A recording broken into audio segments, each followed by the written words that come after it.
నా వీడియోలు రెగ్యులర్గా ఫాలో అయ్యే వాళ్ళకి తెలుసు. గతంలో జగన్ ప్రభుత్వం అధికారంలోకి వచ్చాక 6 నెలలు అయ్యాక ఇక హనీమూన్ పీరియడ్ ముగిసింది.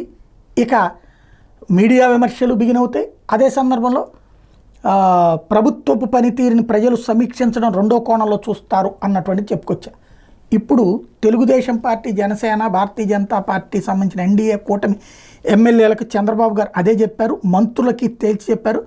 హనీమూన్ పీరియడ్ ముగిసిందని హితబోధ చేశారు.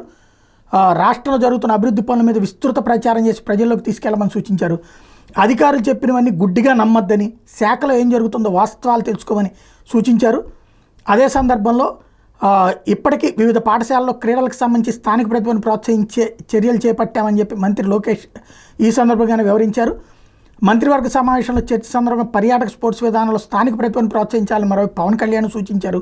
విభిన్న ప్రతిభావంతులను ప్రోత్సాహకాలు పెంచేలా శిక్షణ ఉంటుందని లోకేష్ చెప్పుకొచ్చారు.